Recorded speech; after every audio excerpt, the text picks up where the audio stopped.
à toutes et à tous et bienvenue sur School Radio, la plus cool des radios. À la une aujourd'hui, la chirurgie illégale, le parc Astérix et les réseaux sociaux.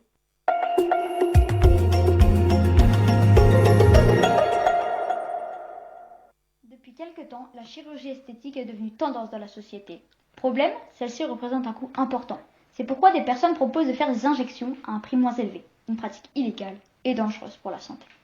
Les fake injectors, ces pseudo-spécialistes qui injectent de l'acide dans des conditions non conformes à la réglementation, sont dans la plupart des cas esthéticiennes, anciennes coiffeuses ou même prothésistes ongulaires.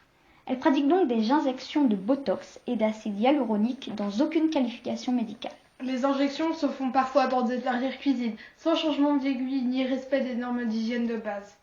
Les alertes des spécialistes restent malheureusement sans effet, car il n'y a pas de mort. Mais quels sont les risques d'une mauvaise injection ? Le risque le moins grave et le plus courant, c'est avant tout de ne pas être satisfait du résultat. En cas de manque d'hygiène, on peut aussi s'exposer à des abcès sur le point d'injection. Mais la grosse complication, celle que l'on redoute, c'est l'injection intravasculaire. Si l'acide hyaluronique pénètre dans les veines ou les artères, il peut causer la mort de cellules ou de tissus chez des patientes qui perdent une partie de leur visage et qui doivent passer par de la chirurgie reconstitutrice.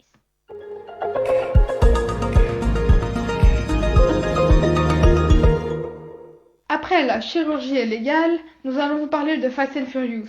Le mercredi 17 mai 2023 est sorti le 10e film de la saga Fast and Furious, réalisé par Louis Leterrier.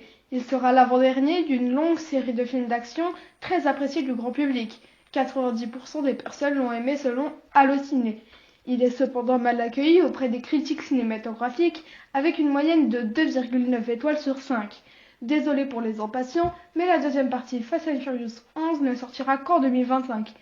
Le film a franchi la barre des 67 millions de dollars dès sa première semaine de sortie. Si vous aimez l'action, le suspense et les courses-poursuites, n'attendez pas pour réserver vos places. En parlant de réservation, n'oubliez pas que la cérémonie des JO aura lieu le 28 juillet 2024 à Paris et les billets sont actuellement en vente.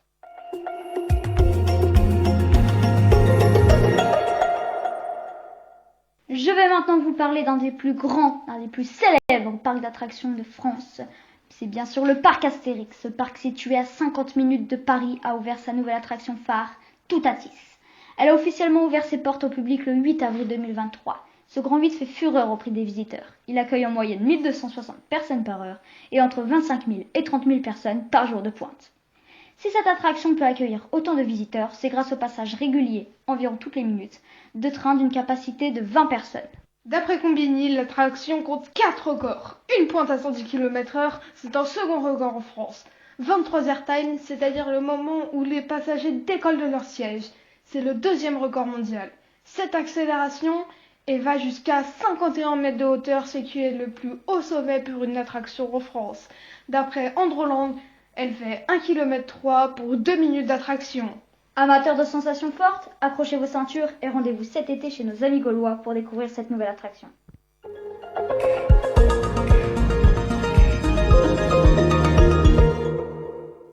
À présent, parlons foot et plus précisément de la Ligue 1. Et oui, à terme de cette magnifique saison 2022-2023, vous allez découvrir le classement ainsi que les tops et les flops de la saison grâce à notre expert Nathan, si je peux me permettre bien sûr.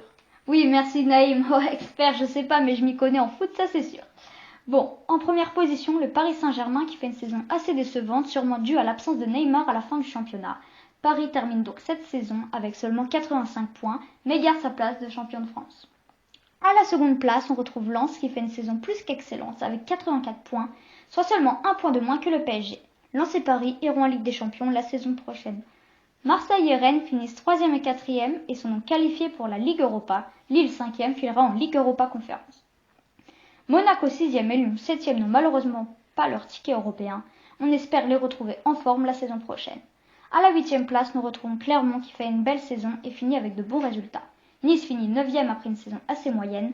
Lorient finit 10e et Reims 11e du championnat français.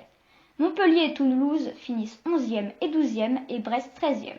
Strasbourg, pourtant dernier au début de cette saison, termine 15e. Nantes s'est fait une frayeur mais évite de peu la relégation en finissant 16e. En étant 17 et 18e, Auxerre et Ajaccio redescendent en Ligue 2 après seulement une saison en Ligue 1. Et Troyes et Angers finissent 19 et 20e.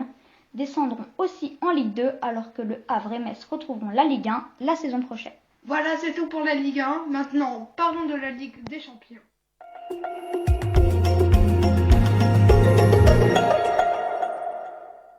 Ce samedi 10 juin à 21h, Manchester City et l'Inter de Milan se sont affrontés à Istanbul dans cette finale de Ligue des Champions 2023.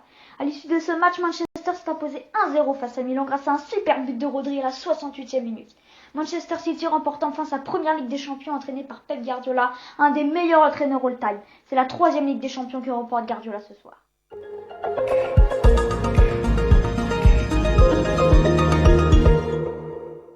Selon vous, qu'est-ce que 80,5% des Français utilisent-ils aujourd'hui? Le vélo électrique. Non. Et le drive pour faire les courses? Non plus. Il s'agit des réseaux sociaux avec 52,10 millions d'utilisateurs en France. Un réseau social désigne un site internet ou une application permettant de communiquer ou d'échanger des informations dans le cadre de relations amicales, familiales ou encore professionnelles. D'après une enquête menée par le site du IIM en 2023, les 3 réseaux sociaux les plus utilisés par les Français sont Facebook avec 73,3% d'utilisateurs, WhatsApp qui en compte 59,8% et Instagram avec 58,6% d'utilisateurs. Le temps moyen quotidien est de 1h55 par jour sur tous les réseaux sociaux en 2023. Et que font-ils pendant tout ce temps? Les personnes utilisent les réseaux pour communiquer, occuper leur temps libre, se divertir, jouer, s'informer et lire les actualités. Mais l'utilisation des réseaux sociaux n'est pas sans danger. Savez-vous que 14% des Français ont déjà été victimes de cyberharcèlement? Les réseaux sociaux ont des avantages, mais aussi de nombreux inconvénients. Exposition à du contenu non désiré, comme de la pornographie et des messages haineux, et de la violence. Perte de vie privée en raison d'un manque de contrôle sur des informations personnelles et du cyberharcèlement. En conclusion, les réseaux sociaux ont des points positifs comme des points négatifs, alors utilisez-les bien.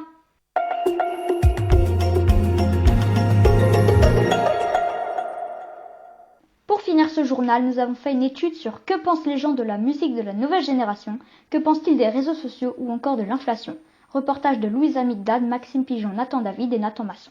Nous commençons tout de suite avec 3 témoignages sur l'augmentation des prix. Que pensez-vous de l'augmentation des prix? Je trouve ça terrible. C'est très dur à vivre. Voilà. Parce que les revenus ne suivent pas et les prix augmentent. Donc il y a un problème. Que pensez-vous de l'augmentation des prix?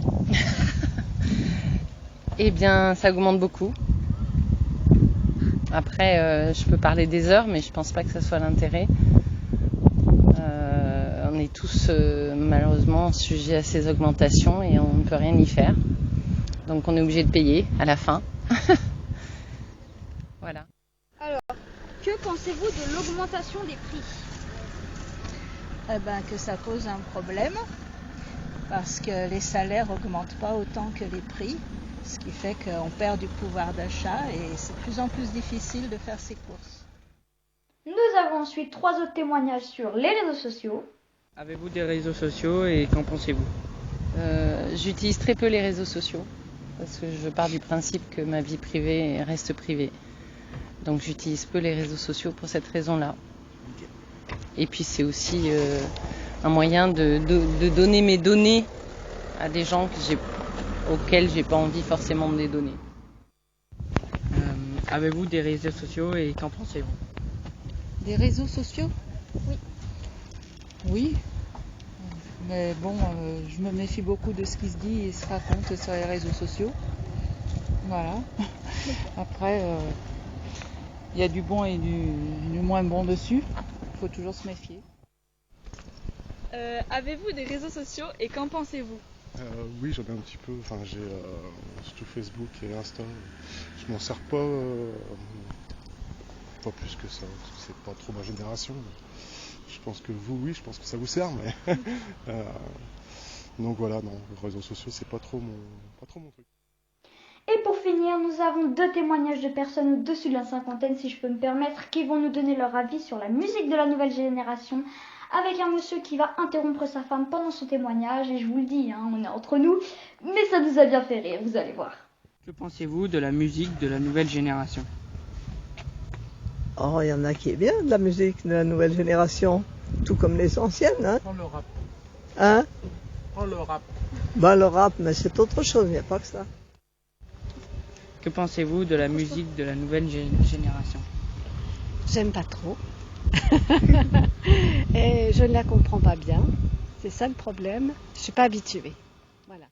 Voilà, c'est la fin de ce journal. On se dit à demain, même chaîne, même heure, même bonheur. C'était Nathan et Naïm sur School Radio. C'est la plus cool des radios.